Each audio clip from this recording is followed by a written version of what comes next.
আমি কুয়েত প্রবাসী। আমি যখন আপনার ভিডিও ফলো করতাম তখন আমার ওজন ছিল 96 কেজি। প্রায় 15-20 দিনে আমার 5 কেজি ওজন কমছিল। আলহামদুলিল্লাহ আলহামদুলিল্লাহ। 2025 সালে নভেম্বরে আমার ডায়াবেটিস ধরা গেছিল 19 পয়েন্ট। তখন আমি থাকি কুয়েতের একটা গ্রাম অঞ্চলে। ওইখানে হসপিটালে যাওয়ার পরে ইমার্জেন্সিতে আমার পাঠাইছে। ওইখানে যেখানে চেক করছিল ডায়াবেটিক্স 19 আর প্রেশার ছিল 186/153। তো মানে সিরিয়াস। আমার 2 মাসের ওষুধ দিছিল, ওই ওষুধগুলো আমি খাই নাই। হ্যাঁ 2 মাস এমনি আমার খাটের নিচে রেখে দিছি।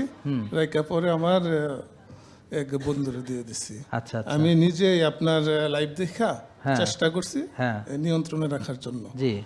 তারপরে আমার 8-এর মধ্যে এসে পড়ছে। আলহামদুলিল্লাহ। তাহলে আপনারা ওষুধ খাটের নিচে রাখলেও কাজ করবে ইনশাআল্লাহ। না এইভাবে চলতে আছে। সব সময় ওষুধ খাইতে হয় না, খাটের তলা রেখে দিলেও কাম হয়। বাড়িতে আসার পরে আপনার 8 ছিল। হ্যাঁ ইনশাআল্লাহ।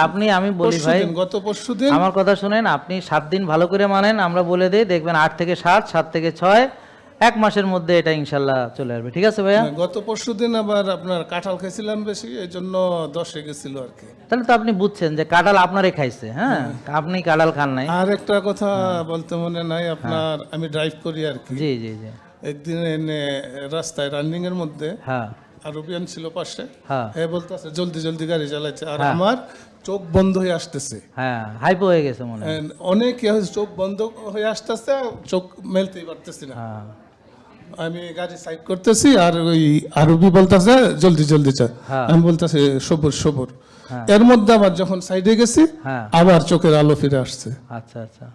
এই সমস্যা হয়েছিল আর কি। মালিশ মানে মালিশ। হ্যাঁ আর একবারের মধ্যে আপনার ডায়াবেটিস 3-এ এসে পড়ছিল। আচ্ছা এইটাই ভুল। ঠিক আছে বসেন, থ্যাংক ইউ। তাহলে ওনার ক্ষেত্রে যেটা হচ্ছে, তো বুঝতে পারছেন যে ওনার মাঝে মাঝে সুগার কমে যাচ্ছে, মাঝে মাঝে বেড়ে যাচ্ছে। তো এই জন্যেই সবসময় মনিটর করতে হবে, এবং একদম কম খাওয়া যেমন ঠিক না, আবার বেশি খাওয়াও ঠিক না। এই মনিটরিংটা করার জন্যে তাকে মাপতে হবে, না মাপলে বিপদে পড়বে। কি ক্লিয়ার? বুঝতে পারছেন?